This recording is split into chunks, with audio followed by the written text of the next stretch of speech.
grab whatever you need and grab a seat if you need it and move up closer to the front. I'm going to start in 1 minute. And I'm using a mic, handheld mic, which I have not done since I sang Nights in White Satin when I was 26 at a karaoke bar. Anyway, hold a minute. I'll just let everybody settle and then we'll start. So just to the poets who don't know any more than I did a minute ago, this will stay on and the sound folks will control it from the board, so you don't have to worry about it at all.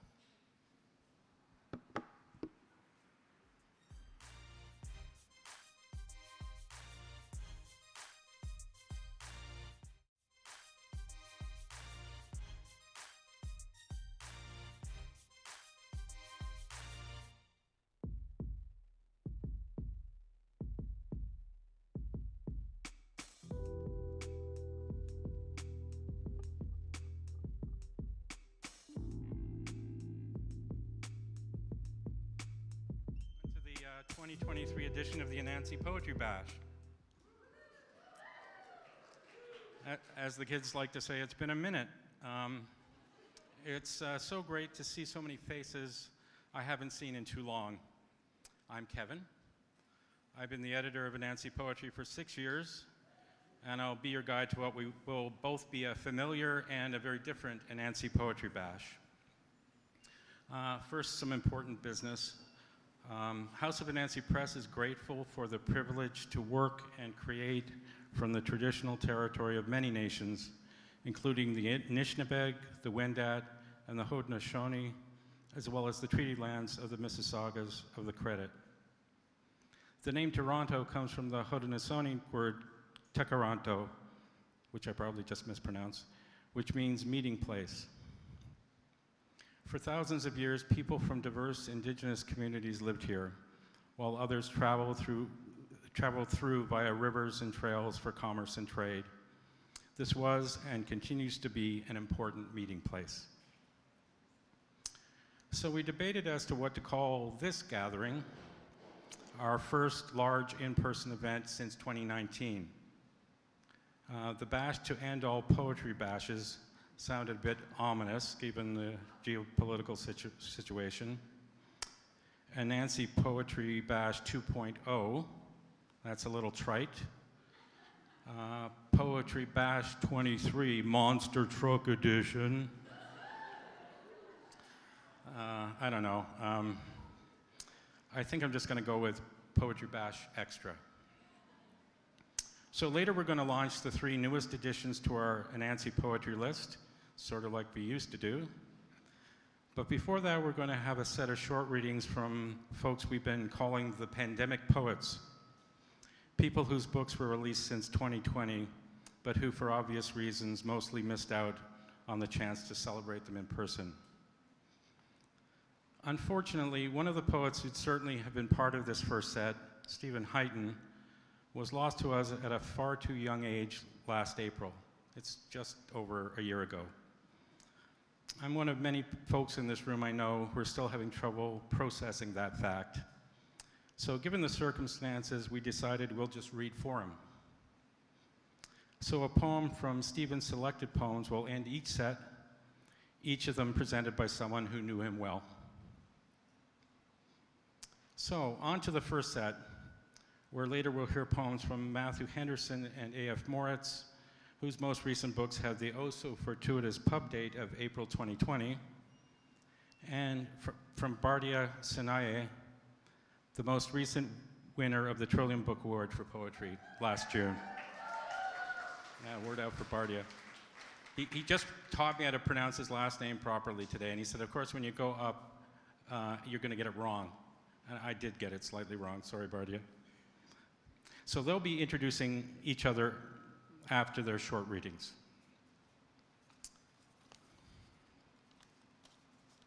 So it's not going to be a marathon. It's going to be a series of sprints. Maybe more like a relay if we're being correct about it.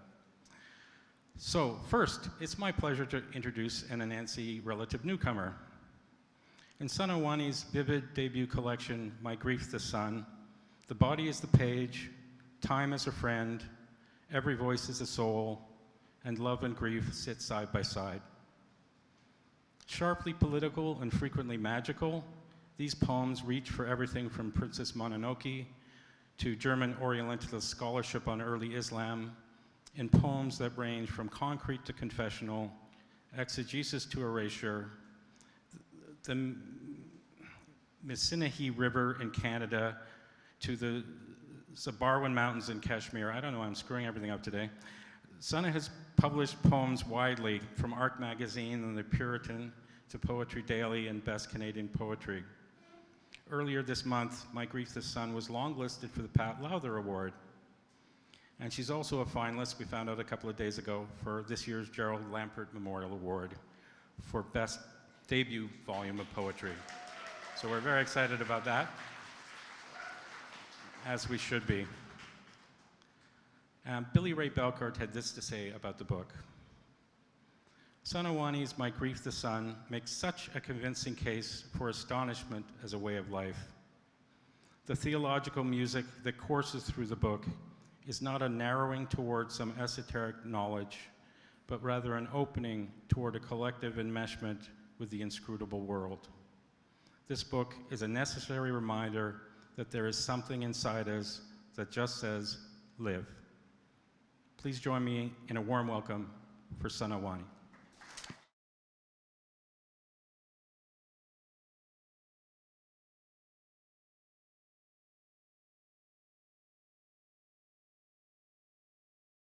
Thanks, Kevin.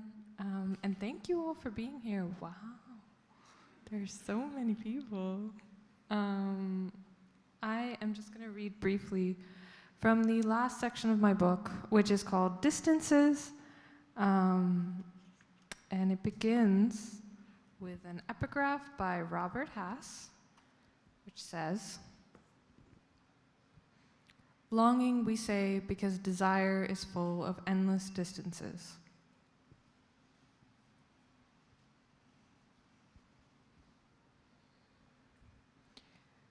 We meet at a coffee shop. So much time has passed, and who is time? Who is waiting by the windowsill? Maya and I make plans to go to a museum, but we go to a bookshop instead. We're leaning in, learning how to talk to each other again. I say I'm obsessed with my grief, and she says I'm always in mourning. She laughs, and it's an extension of her body. She laughs, and it moves the whole room. I say my home is an extension of my body, and she says most days are better with a long walk. The world moves without us, so we tend to a garden, a graveyard, a pot on the windowsill. Death is a comfort because it says transform, but don't hurry. There is a tenderness to growing older, and we are listening for it. Steadier ways to move through the world, and we are learning them. A way to touch your own body, a touch that says dig deeper. There, in the ground, there is our memory. I am near enough my roots. Time is my friend. Tomorrow is a place we are together."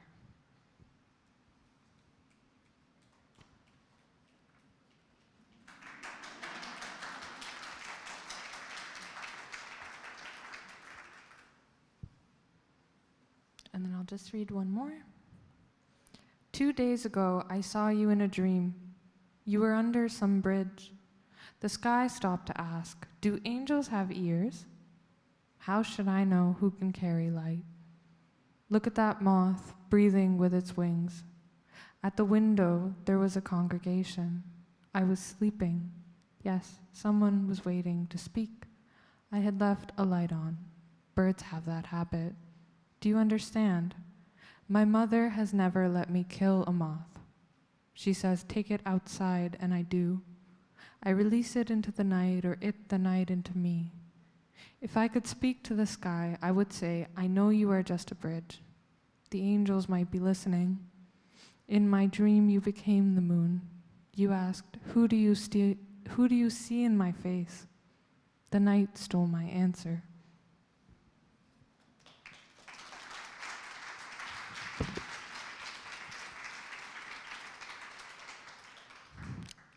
And now I have the pleasure of introducing Mathew Henderson.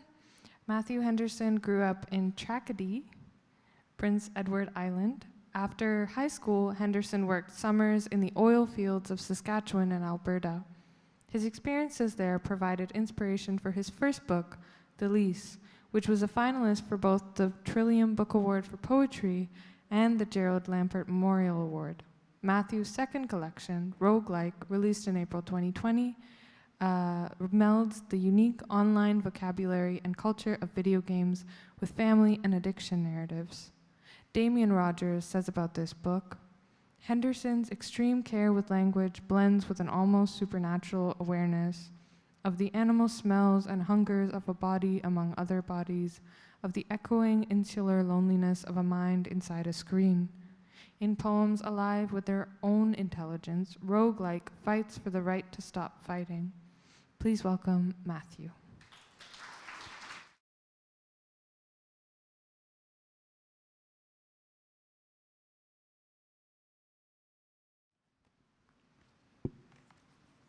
Hi, everybody. I couldn't really tell how many of you there were when I was sitting up at the front. So Roguelike, like you heard a little bit in that intro, deals a lot with video games. One of the other subjects that it talks about a lot is my mother's struggle with narcotics addiction when I was young. And something that is really cool today is that my mom is here to hear me read for the first time.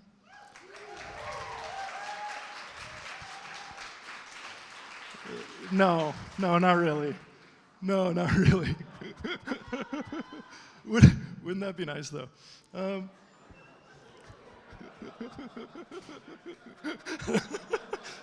But this is a poem that speaks to her. So I feel like such a shit. My therapist asks me how I think the boys from school are doing. You'd be surprised I have a therapist, what with how I ran away from the psychiatrist and Al-Anon meetings. Do you know, though? Are you in touch with any of the mothers? Were those boys stricken silent, too? Did they sprout from our bed of noise into mute protagonists? Did you have a fever during character creation? Do the boys know to love one another? Once, at a show, a friend read aloud each way there is to make a boy. It's a dream we share, a perfect boy. Do you think if you did it just right, not a hair in the mold, you could make one that would never lose his voice? One that conjured words right into adulthood? Could you make one where if he dies, he'll have friends to carry him? Will his therapist find someone quickly for 9 on Thursdays? Someone who kept in touch? Do you think that you could make my therapist a boy who knows how the other boys are doing? One who stuck with them? Who kissed the tops of their heads after breakups and wrote their finals when their fathers were in the hospital? If I got a manual, do you think you could make a boy for my girlfriend? One who makes fires from flint, braids her hair in new and interesting ways. Make me a boy for the woman I love. A safe boy, a classic boy, a blonde with your curls.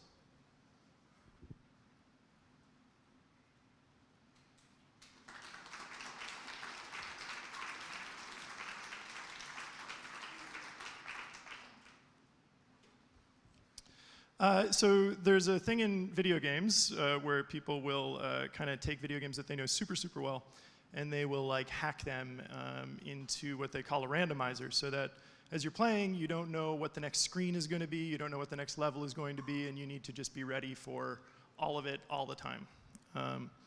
And I borrowed from that for this poem that's called Randomizer. In this one, I go to school in Alberta, and you work at the hospital as an ultrasound tech. For a while, I thought I'd find you shattering forth from the rabbit's neck, crystal bursting from anywhere I twist too hard. I saw a sculpture once, these hares with their necks broken and a line of white crystals jutting from their wounds. I know the artist must have believed what I believed. In the stars beneath our skin, the secret, the glitch. And they learned what I am learning, that there is no secret to life. In this one, you hunt moose with your father in northern Manitoba, and I'm one of the pregnancies you lost. Since his eyes started going, you shoot and he cuts, but his knife now strays toward the meat. Departing, you look back. You confuse proximity for fluency, expect to read the blood on the snow, but come up short. In this one, you're the stranger in the hospital bed next to me. I come back to visit you. I'm learning to bake bread. It's how I got better, I say. But you smelled it on me from the hallway. You've seen secrets up close.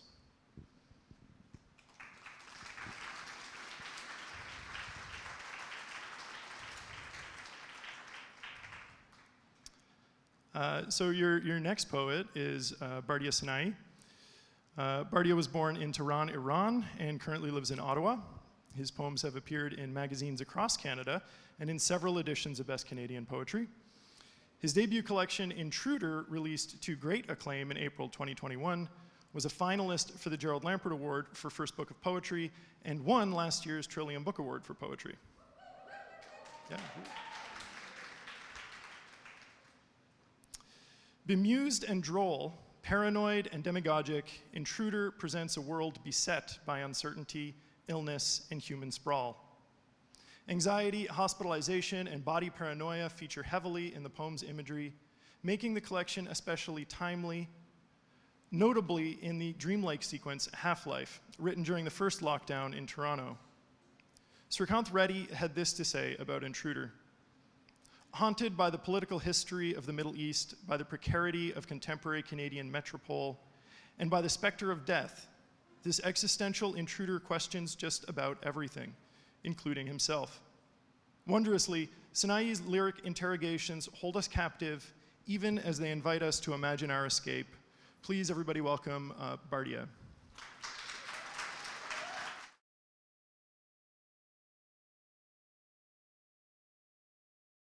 Thanks, Mathew.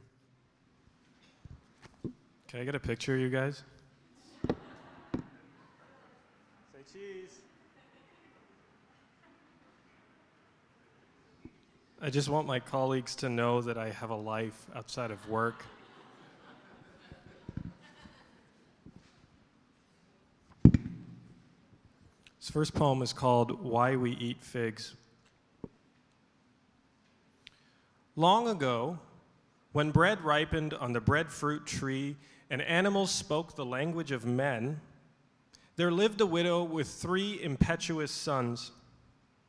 Many ages ago, when God lusted after mortals in the guise of a swan, a sailor who was thought to have perished at sea reappeared in his village carrying an enormous egg. They asked him, "Whence did you acquire such an enormous egg?" One day, a plowman was struck by lightning and vanished. His wife was sick with grief. The liver of a rabbit could not cure her. She was not cured by the fruit of the tree of forgetfulness or the song of the enchanted lute. The shepherd visited her. She was visited by wise men, holy men, even the king. Her cries became so haunting, she was locked inside a tower with a fig-shaped dome. This is why we eat figs on the night of the harvest moon, why we open our doors on the Day of Atonement.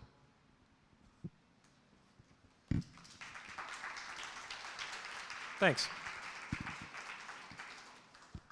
And this next one's the title poem. Just want to say thank you for coming and for having me back here. It's nice to see all of you in person. Intruder. The chickens are sold. The coops dismantled to make way for the duplex.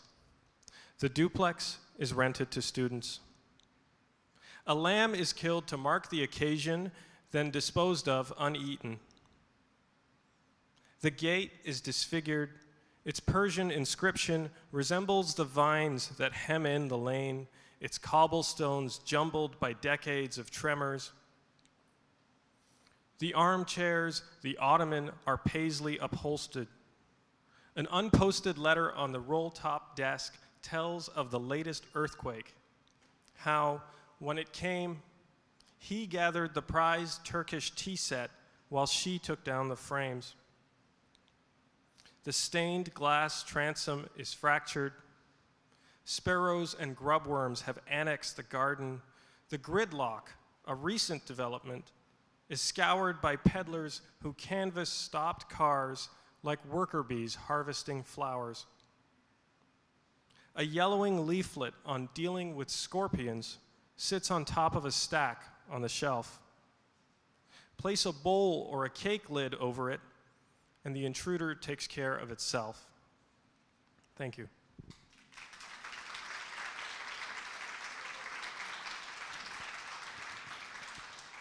And now I have the honor of introducing our final reader for this first set. A.F. Moritz is one of the defining and most beloved lyric poets of his generation. His many honors include a Guggenheim Fellowship, the Award in Literature from the American Academy and Institute of Arts and Letters, the Griffin Poetry Prize, and an Ingram Merrill Fellowship. He recently served as the 6th Poet Laureate of the City of Toronto. He's here to read from As Far As You Know, which was released in April 2020 and was a finalist for the Trillium Book Award. Al's 20th collection, congrats Al, begins with 2 sections entitled Terrorism and Poetry. A poet after my own heart. Though the book eventually unfolds in 6 movements, it revolves around and agonizes over the struggle between these 2 concepts in all the forms they might take, eventually arguing that they are the unavoidable conditions and quandaries of human life. Here to read from that book, and then a poem from his friend Steven Heighton's selected poems, is A.F. Moritz.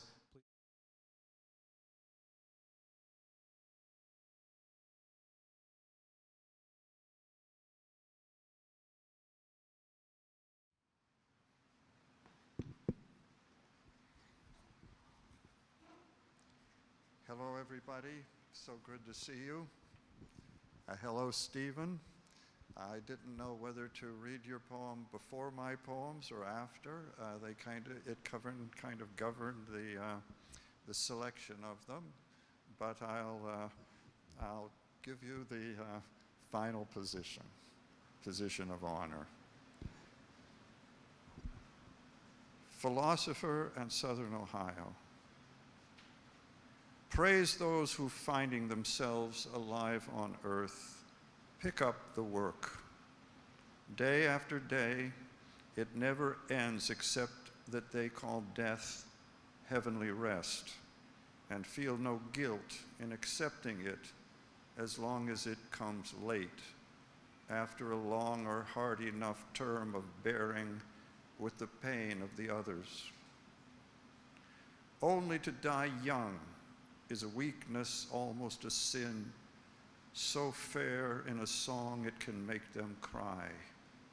Praise them, they hammer in a mine days and nights, and in the times remaining, drive a mule and an iron-proud wood plow on a steep slope for food. They help to poison their own streams.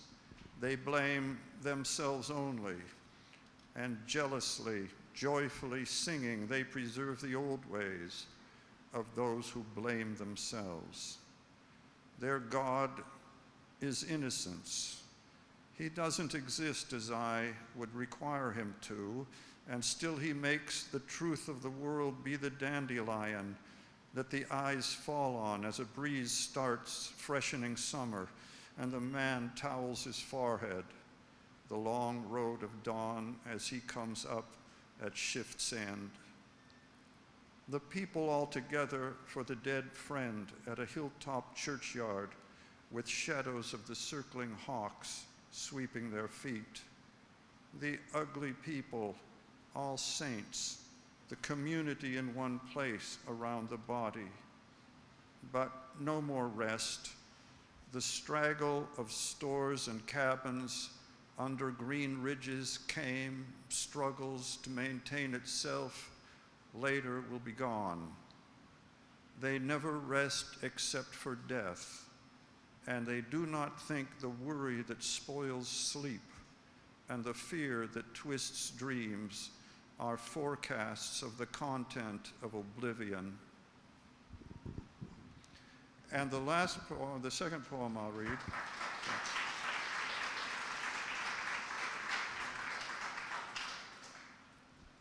is the title poem, if I can find it. It's supposed to be right here. All right, here it goes. As far as you know. This phrase comes up in the book several times. As far as you know. When you last saw me, I was waiting. And now that you will never see me again, for all you know, I still am. The time, it turned out, was the last time I was sitting, staring across the top edge of the book into something just above and past the poem you couldn't see there on the page between us. Or I was walking. Many times you saw me walking, and I can't know if once when you glimpsed me far away in the park, too far away to hail, and you thought you'd tell me later, it would be fun to laugh over that almost meeting in one of the places that are ours was the last time. Maybe I was lying, suspiciously tired seeming, my eyes to the ceiling. When you last saw me, I was waiting, like you, for us to meet, and now I still am, as far as you know.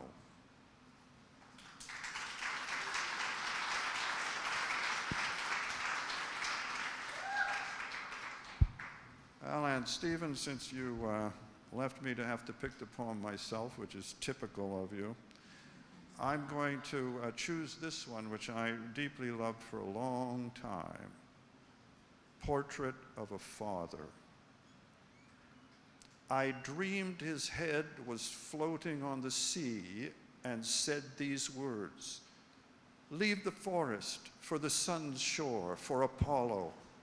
The body is a hollowed cannibal. Noon is best. Quit the cult of the pulse and the wine beams bleeding like war from the moon's barrel." The rest was swallowed with a roar as the sea opened, whale wide. I woke up.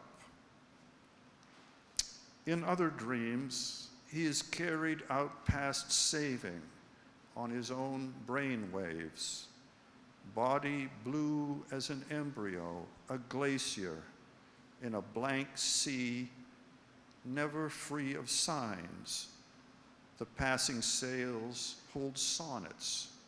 The horizon, electric with heart waves, hums, and the eye is a diving bell plunged through the sea to where the sun's silver machinery fails. Thank you, Steven.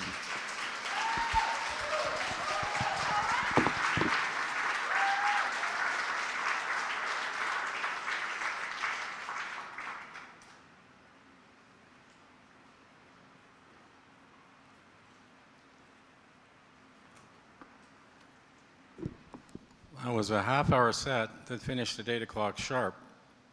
I think somebody should call Ripley's. Thanks very much. I'll just say about Steven Heighton. I worked a little bit on that book, but mostly it was edited by Currin, who was a good friend and knew his work inside and out. And I was reading him earlier this week. I'm always struck by selected poems. When you open them up and start reading, you immediately think, you remember what a wonderful poet Steven was. And then after reading a poem, you think to yourself, well, what a wonderful poem in at least one important way Steven is. and I think there's comfort in that. So we're glad Steven's part of today's event. We'll take 15 minutes and come back with the launch of the 3 newer Anansi poets. And thanks so much for your attention and for being here. It's such a great night. Thanks.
gone down,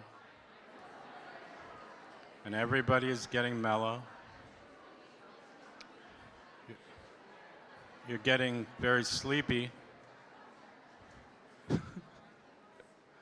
Hello, everyone. It's great to see everybody catching up with each other. I've been doing it as well. But in the words of another New Jersey poet, we're only halfway there. Welcome back for the second set.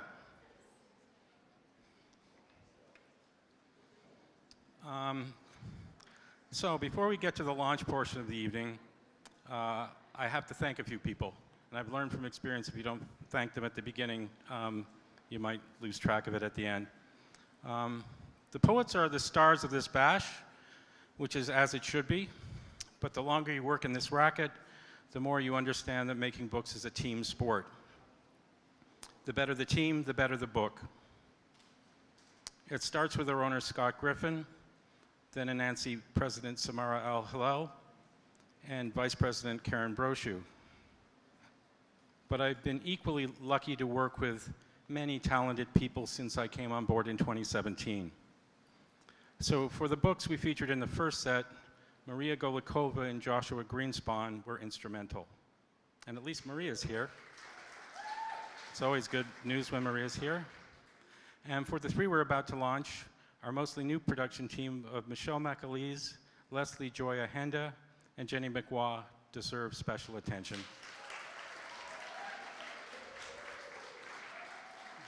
The books look great, and they did more about that than I did. And though she's on maternity leave, the chief architect of the books themselves, both the typeset pages and those gorgeous covers, was Alicia Shuchuk.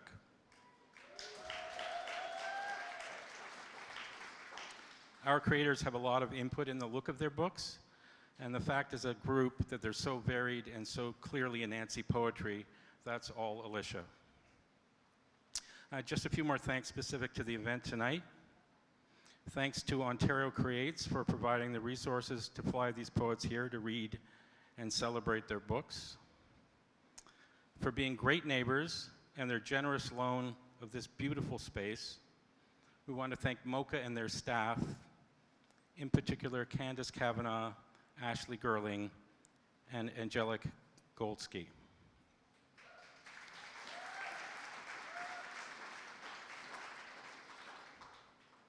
I just want to point out that Lee Nash is also in the house.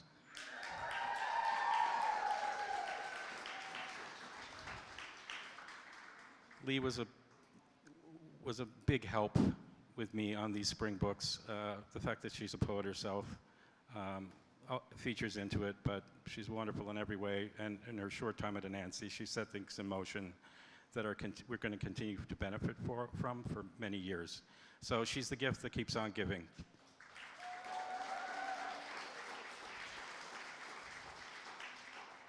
So from Anansi, I want to thank all my Anansi colleagues in attendance, especially my colleagues in editorial, and especially the volunteers who actually had a life to go to tonight and instead are sharing this moment with us. We really appreciate you going above and beyond. Also, Laura Chapnick, Debbie DeGroot, Jesse Glibbery, Connor Price Kelleher, who's doing the live stream, Emma Rhodes, and Christina Valenzuela for helping to make this happen.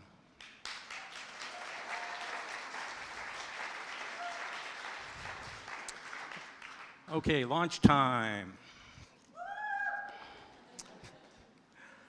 If you pick up Hannah Green's debut collection, Xanax Cowboy, it doesn't take you long to see that what you've got on your hands is something entirely different. What exactly is this, with a cover that looks like a Quentin Tarantino movie poster, and with a cast of recurring characters and competing formal motifs? Is this a collection of linked poems? Is it a long poem? Is it a feminist revisionist Western? Or is it a distinctly strange and new investigation of the twists and turns of anxiety and addiction? You'd be most right if you answered all of the above. Xanax Cowboy is funny, it's tough, it's wildly inventive, It's self-conscious and filled with cultural reference, but most of all, it's unlike anything else you'll ever read.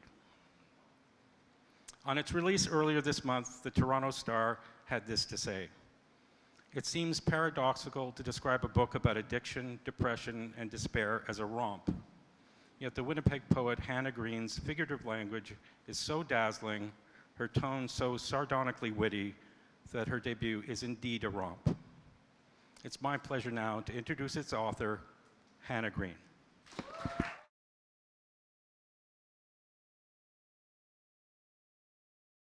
Thank you so much. Oh my God. All right, here we go. Xanax Cowboy is a joke, I tell myself. I am nude in leather boots, a bolo tie between my breasts. I'm swallowing pills in a dark room, listening to Patsy Cline on cassette. It's not a joke I expect you to laugh at, because romanticizing Xanax isn't funny and cowboys sort of suck. But I don't want to look at the truth in its ugly doe eyes. I'd rather pretend I'm going to feel this good forever, swaying like a saloon door in the Wild West in my living room. I will kiss anybody who tells me they like my cowboy boots.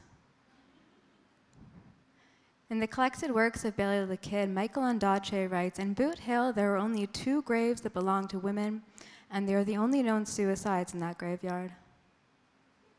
I'm not afraid to die. I want you to be happy for me. I pace the aisles at Shoppers Drug Mart, but there is no card for this occasion. How like the poet, to rewrite its own tragedy into a comedy. What is a joke but trauma bleeding from the back, stabbed with an exclamation mark? At a party, I ask a stranger if he'll come outside with me for a cigarette. "I don't smoke, but I'll keep you company," he says. I sigh. It's not me that needs the company, it's the misery. When I was 10 years old, I took 3 kokanees and drank them in the backyard.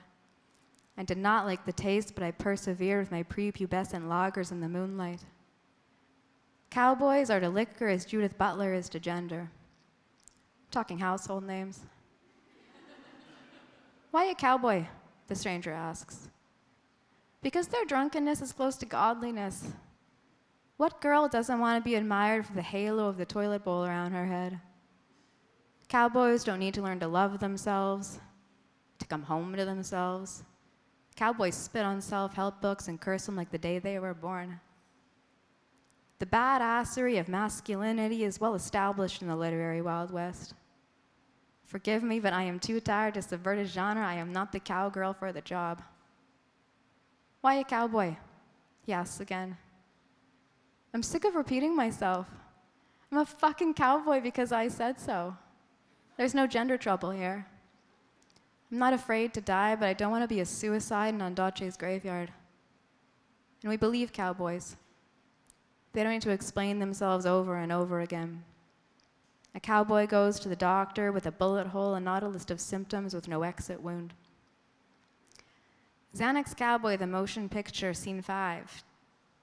Action. Okay. The Xanax Cowboy has fallen in love.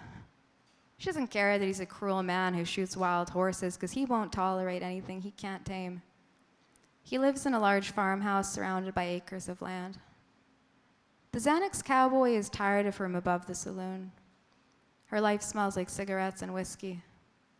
She wants to live in the farmhouse where her life will smell like thunderstorms and fresh bread. When he asks her to move in, she packs her suitcases and sits outside the saloon waiting for him to take her to her new life. A papier-mâché moon hung by wire is slowly dragged across the set to illustrate a long passage of time. The pulley is rusted and the moon jerks like a dying animal.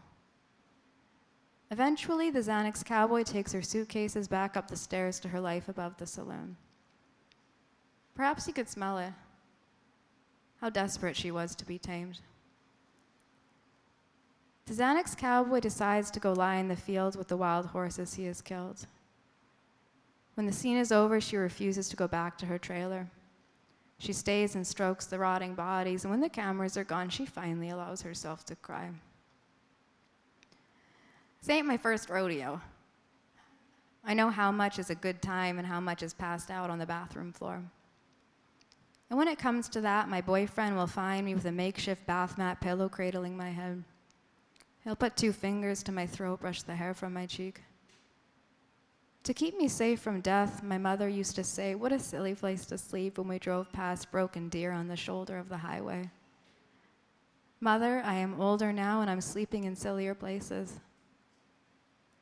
And still I want to believe you, that those deer will stretch and tuck their guts back in, that those deer will treat themselves tenderly. Thank you.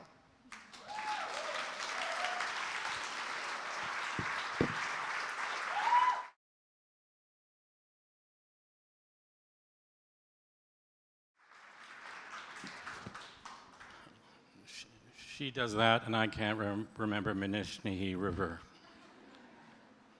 I might be getting past it, if you know what I mean. Thanks, Hannah.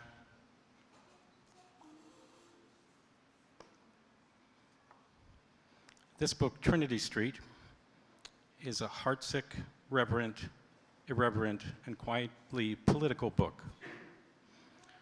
Award-winning West Coast poet Jen Currin's 5th collection weaves together the meditative and the disruptive, the personal and the civic, the queer and the quotidian, and the worlds of the dead and the living. While it's filled with Currin's trademark wordplay and surrealist style, it's also very much a book of reckoning, set on a planet challenged by climate crisis, illness and collective grief, and the perils of late capitalism. This is what Kazim Ali had to say about the collection. I delight in Jen Currin's poetry, and delight is the right word, because this kind of vociferous intelligence, coupled with such a musical sense of wordplay, gives pure pleasure. It's wordplay because it romps, there's that word again, and leaps within the form of the poem. The lines buck like animals. Throughout all of their books, and especially in this new one, Currin's sense of language is sure and wild, wild and sure. So in addition to Trinity Street, I worked with Jen on 2 other books in a previous editorial life, including the Audre Lorde award-winning book, The Inquisition Yours. So it's great to welcome them to the Anansi fold with this new poetry collection, but also with a 2nd book of short stories, which is coming out with us next year. I give you the vociferous intelligence of Jen Currin.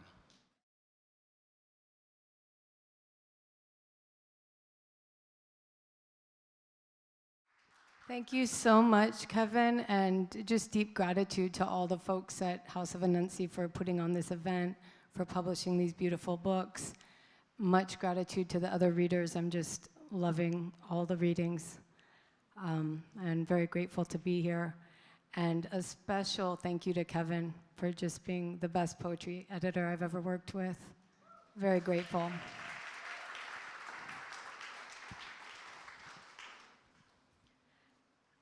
I keep writing about friendship, and I want to dedicate this poem to a very old friend of mine who's in the audience tonight. This is for Lindsay, and the poem's called Ascension Academy. She makes whole schools out of paper and dust, ink and intention. A violin healer, she is my dearest longtime friend. We sip green tea-infused gin, snack on spicy vegan cheeses. We were at that party last week talking New Orleans, the offices of the inner circle of a guru we both claim to know. Bought each other hardcover books for Christmas and read some words channeled by Christ. He was more well-received than official history would have us believe, my friend reveals. A bit of ashy cheese balanced on the tip of her finger. She is densifying the calcium in her bones through sheer force of will. Looking into her green eyes, I have to admit again, she is not aging.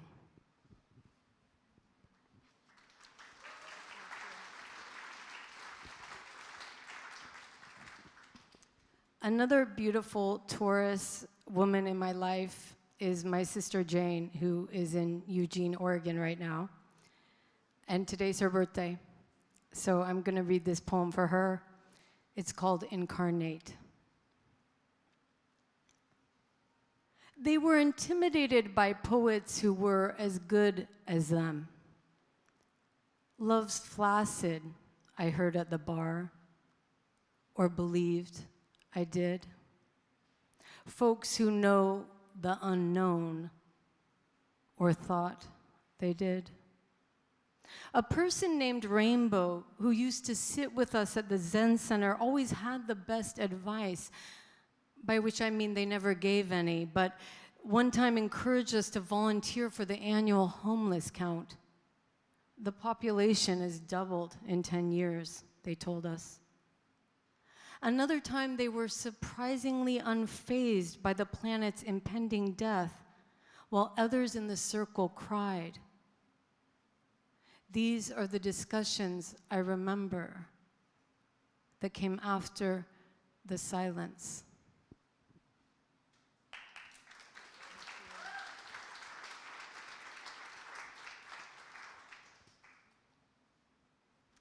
And this is the last poem in the book. I dedicate it to all of you and to our collective healing. Where is the water in this story? They weren't very good MCs talking about pistols, lavender, and last call. I had joined their cult to disappear, and instead, they gave me their gold-plated deity. She said, "We're not finished yet. No, no, these deities aren't done yet." Any choir might remember forgiving a song, and those mean men out back bearing another canister of cold silver. I kept thinking the lyrics would get better, that we'd all catch fire in our chests, shake out coins from pockets while changing clothes. But she was pissed. You can't trick a clairvoyant. Talking about you women, she meant the men, and those of us in between. She was serious, dishing up glasses of cayenne water to clear out the bugs crowding our intestines. Each of her words a weightless orange. She suggested the disruption would be very interesting, or at the very least, possibly healing.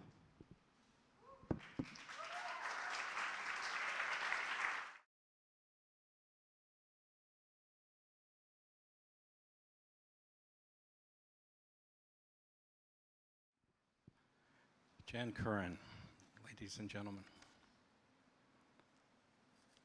There's a point in the editorial process where I always talk to the poet I'm talking to and tell them I'm of no use anymore, because your poems have gotten into my head and your voice is in my head, and I can't look at them objectively anymore.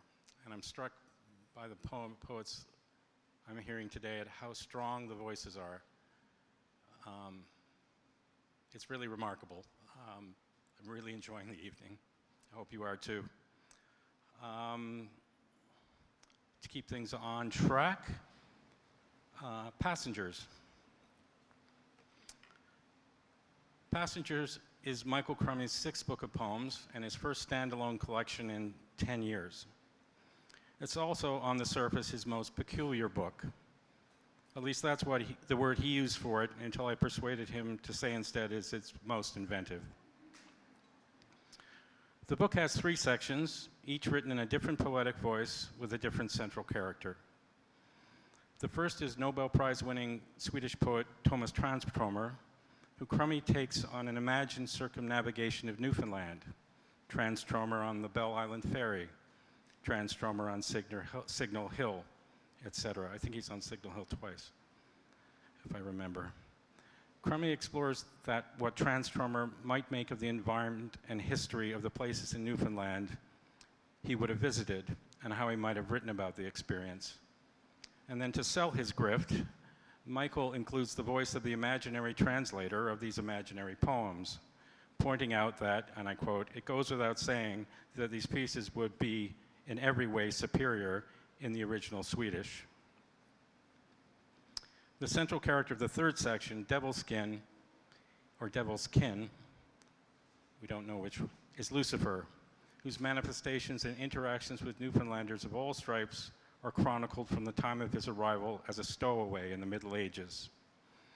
And sandwiched between these two sections is a series of poems where the central character is Michael Crummey himself, who we follow as he wanders pre-pandemic through many of the major cities of Europe. Michael is noted for the immediacy and emotional impact of his poetry. The landscapes of his native Newfoundland, its ever-varied blurring and commingling of land and sky and sea, have never been more vividly rendered in poetry.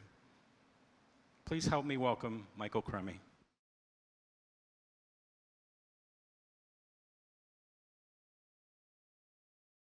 Thanks, Kevin. Thanks. And thanks to all of you for being here. Thanks to all of the poets who've been up here tonight. I'm honored to be here with Anansi and with the other Anansi poets. They aren't cowboy boots, but I did want to draw attention to my footwear for a moment, if I could. These shoes. They're very nice shoes. They're Stan Draglin's shoes.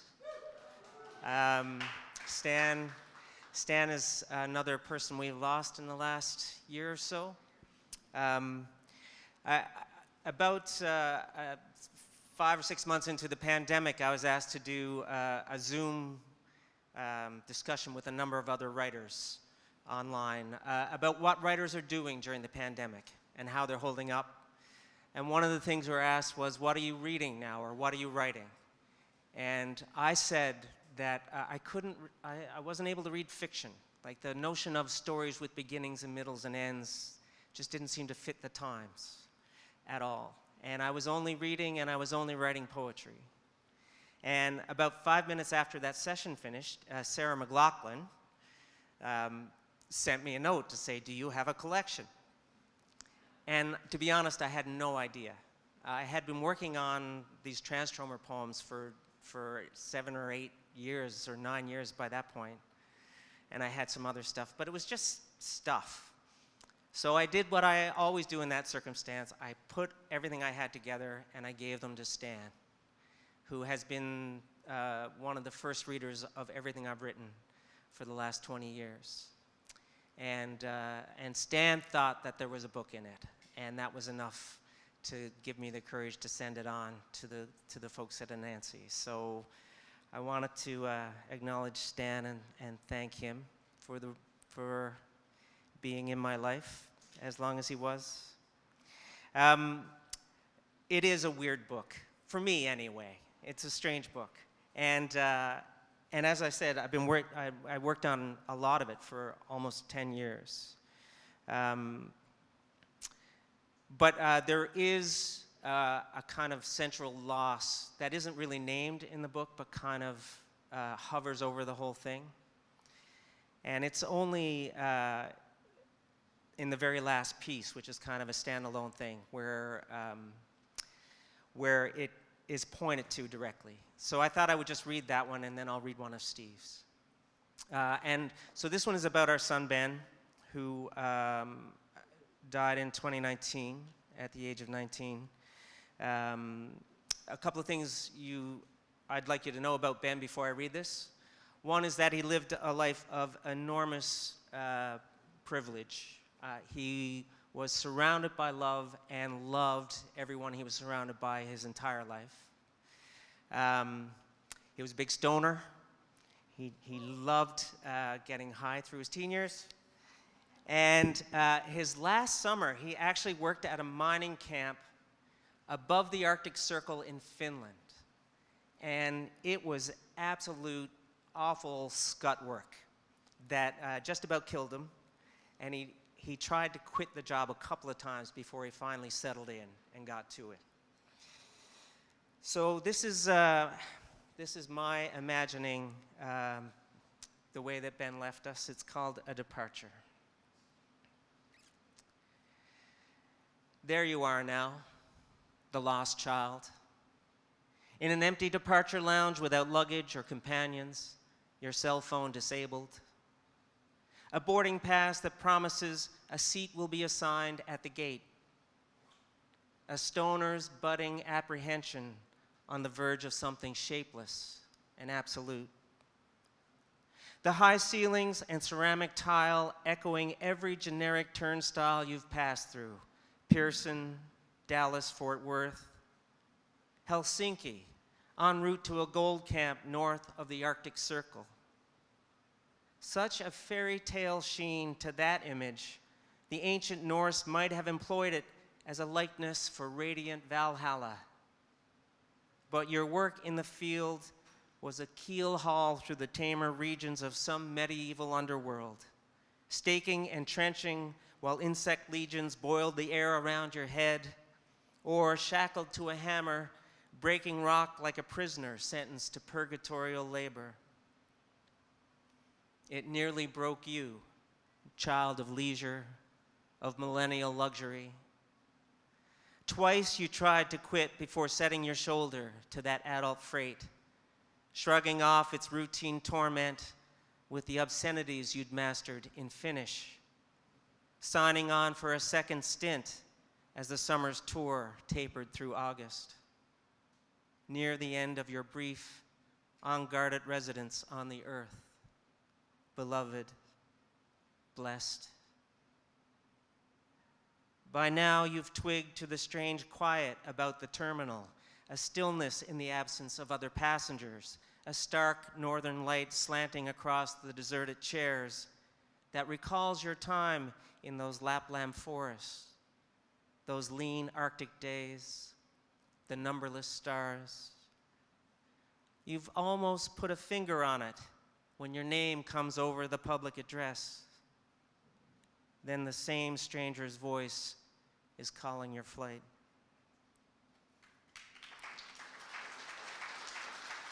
Thanks. Thanks. So I lived in Kingston, Ontario for about 13 years, through the late 80s till 1999. So I saw a lot of Steve Heighton through those years. Well, Steve and I were never close friends, but he was unavoidable on the literary scene, and was someone that everybody who was starting out as a writer in Kingston, well, he was what we wanted, really. It felt like he had already climbed the mountain before we'd ever started. And with me, like anyone he ever encountered in the literary community, he was incredibly generous and supportive. He was the editor of Quarry magazine at the time, and he accepted a poem of mine, and then immediately proceeded to make it infinitely better with an edit. And then he accepted a story as well. And this was before emojis, but the letter of acceptance he sent, he'd just drawn a thumbs up on the page. And I remember both of those moments were moments where I thought that I might actually have a shot as a writer. And I feel like Steve gave moments like that to possibly hundreds of writers across the country in his time. I don't know how many of you in the room, writers in the room, have experienced something like this. Personally, for many, many years, all I wanted out of life was to be a writer. And it took me a while to come around to the realization that being a writer was not actually a life. And I was in my early 30s when I really had this sense that I wanted something more substantial and more real to hold on to. And it wasn't until I married Holly and moved in with the youngsters, who were 9, 7, and 3 at the time. Ben was 3.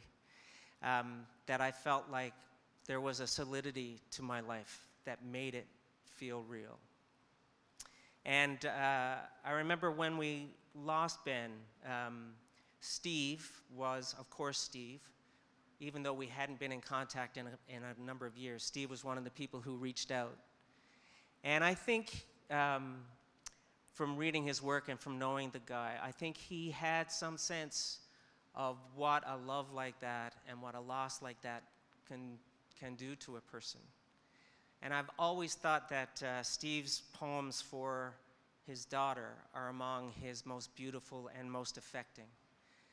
So I thought that maybe one of those would be a place to finish up this evening. So this is called The Wood of Halfway Through, a daughter. Any forest craves torrents of breeze in noon's steeper blaze. As a glider seeks thermals coiled into high currents, each aerial a ladder into middle air. Appearance never speaks for marrow. I think I was sadder before you than friends saw. Now all my aren'ts and shouldn'ts recede. I'm the reader of a tongue lacking the negative mood, the conditional, and other places to hide. Who is it loves you? His heart now a lantern in the dark wood of halfway through. The one you made solid when he felt himself shade, who made his way back from the border, made good. Thank you very much.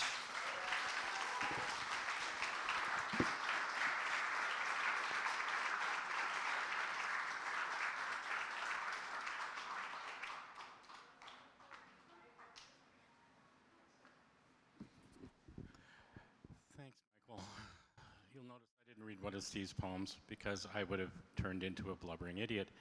I tried, and I thought, well, I think I know who can do it better than me. So thanks, Michael. Thanks, Albert. I feel like Steve was part of tonight. Great readings. We're right on time.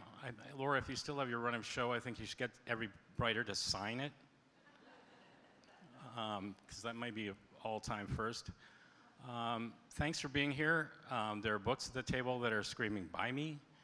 There are poets who, you know, despite their awkwardness, really do appreciate it when you tell them you did a good job. And thank you. What more can I say? What a wonderful night, and thanks for making it so.